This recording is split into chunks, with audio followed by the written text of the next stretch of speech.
So ngayon, nasaan na si Sarah, si Buloy. Naku, o dito muna tayo kay Buloyski, mga bossing. No, bago tayo pumunta kay Kitty. Oh, Tayo nila, wala, hindi. ay, no, hindi pa marunong si Hanilet na o sumampa sa entablado. Ano? Ba't napabit? Si Hanilet, mga kababayan, nagugulat ako dito, nabibigla ho ako dito. Sa buong, no, termino ni dating Pangulong Duterte, hanga nga ako dati dito eh. Kasi sa buong termino ni dating Pangulong Duterte, hindi ko nakitaan na, kumbaga, nakisawsaw, nakisali, o nagpa-interview man lang. Less na less ho, mga kababayan. Ano? Ngayon, ayan, nasa entablado na. Which is, naiintindihan natin, mga kababayan. Syempre, si dating Pangulong Duterte, nandoon. Umaasa din ba si Hanilet na kapag nanalo yung Duterte nila, di ba, Tina B, maiuuwi ang dating Pangulo? Kasi alam ng mga Pilipino, kahit manalo yung Duterte, mga kababayan, hindi uuwi ang dating Pangulo hanggat hindi ho natatapos yung kanyang pagdinig. Di po ba? Sabi ni Lecelsi, ay si Pukpok. si Pukpok cellphone. Oo. Grabe, no? Grabe silang mambaliktad. Sabi, hindi makatao ang ginawang pag-aresto kay dating Pangulong Duterte. Si Hanilet, hawak yung cellphone. Pung! Nung makita mo, nung tapos na po yung eksena, ang laki. Ang laki ng bukol nung ating kapulisan doon. Di ba? Masyado niyong minamadali ang pag-aresto kay dating Pangulong Duterte. Umaga inumpisahan. Natapos gabi na, 12 oras na. Oh, hindi binigyan ng karapatan si dating Pangulong Duterte. Walang lawyer doon. Tatlo, si Medjaldia, asawa ni Medjaldia, at yung si isa. Ano, nakalimutan ko na apelyido nung isa. Yung sumulat doon sa Congress na sinabi walang tiwala ang kampo ni dating Pangulong Duterte. Si Delgra, sabi walang tiwala ang kampo ni dating Pangulong Duterte sa Kongreso. Oh, pakinggan na ho natin si Hanilet. Tinuturo si Bondok. Si Bondok ba? Turkey Buloy. Uy, si Kibuloy daw. Ulit, ano? Best friend ni dating Pangulong Duterte. Turkey Buloy. Oh. Kinulong man nila. Oh. Binitay nila, wala. Buhay pa ba si Si Kibuloy? Anak na tinapa. Ngayon ko lang nalaman, nabitay na pala si Kibuloy. Ulitin ko nga. Oh. Si Buloy daw, si Buloyski, mga kababayan. Turkey Buloy. Oh. Kinulong man nila. Binitay nila, wala, hindi bumaliktad, hindi Nabitay naman si Kibuloy. Mukhang may gustong may plano kayo kay Buloyski I-correct ko natin, mga kababayan, wala pong binibitay na Pastor Kibuloy at wala pong batas na bitay sa bayang Pilipinas, mga bossing, no? Ang katotohanan lang po doon sa sinasabi ni Hanilet, si Kibuloy ho, mga bossing, ay kinulong. Bakit kinulong? Dahil yung kaso niya ay patong-patong po at isa doon, human trafficking, mga kababayan. Qualified human trafficking. Habang dinidinig po ang kasong qualified human trafficking, ang inaakusahan po ay kailangan nasa pangangalaga po ng otoridad, mga kababayan. Yun po ang dahilan, no? Panggahasa, meron din. Di po ba may nagrereklamo ho kay Buloyski, mga kababayan. Hindi po basta-basta ikinulong na lang po yan. Anak ng tinapa, Hanilet. Uy!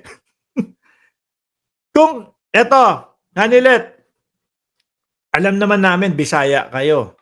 Di ba? Kung hindi ka sigurado, doon sasabihin mong Tagalog, ipagtanong-tanong mo muna. Para hindi ganito. Buhay na buhay yung best friend ng, ano pa may tatawag ko dito sa dalawa na to? Magjowa o hindi naman asawa kasi hindi naman kasal, sabi nyo. Di ba?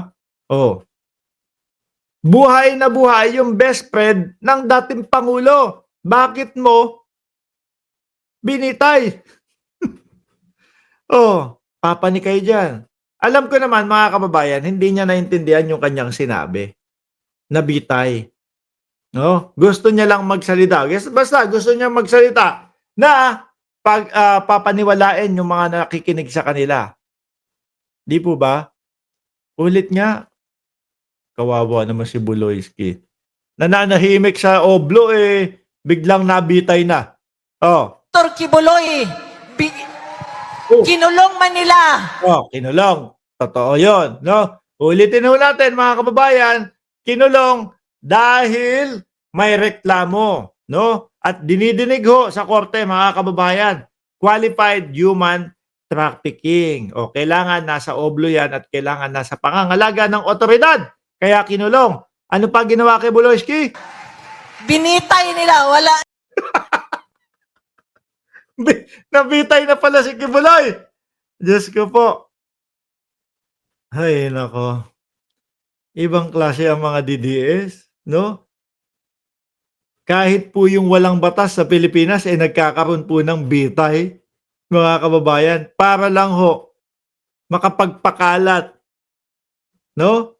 Na ang ating gobyerno ay sinisikil ho sila. Tuloy mo nga. Hindi bumaliktad. Hindi napipili ng pera.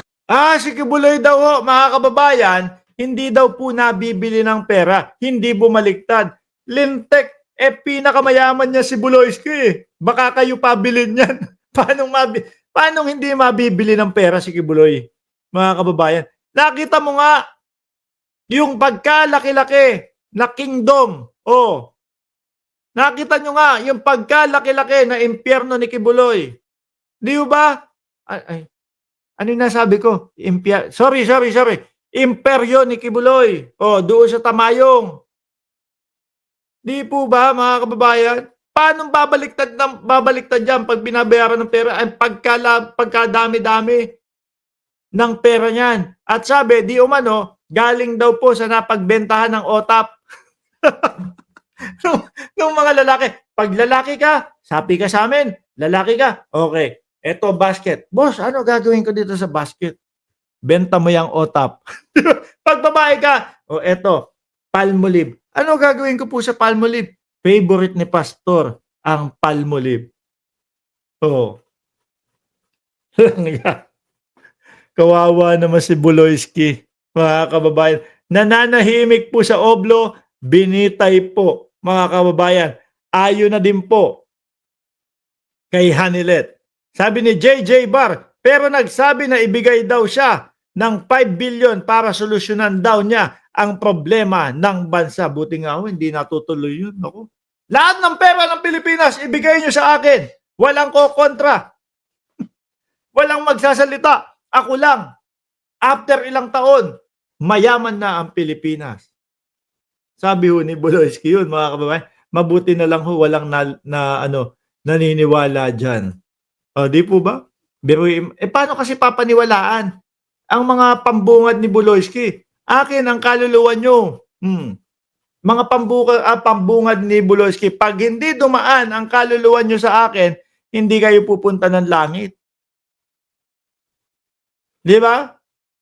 May nag-send nga sa akin Umaapil. Joke lang naman yun. Umaapila daw si Buloyski na maging Pope, mga kababayan. Gusto niya siya. Hindi, joke lang yun. Ano naman pangalan? Kasi yung mga Pope ho, mga kababayan, pagka naihalal po yan bilang Pope, mamimili po yan ng mga pangalan. Ano ipapangalan ni Buloyski sa kanyang sarili? Pope Tang Nako. No? Pope Tang Nako. Yan. Corny. Wag na yan. Iwasan na natin at iwan na natin si Kibuloy. Dito tayo, mga kababayan. Pope Basilin. Pope Bembang. sabi nung kaibigan natin, si Maxey, Pope Bembang. Si Mityan. Pop, Popok! sabi ng puting ahas, oh, Pop, tang, na mo. Iwasan, tigilan na natin yan, mga kababayan. Pero, ayun, may bago na tayong Pope, no? Mga boss, Chief Amo, sir.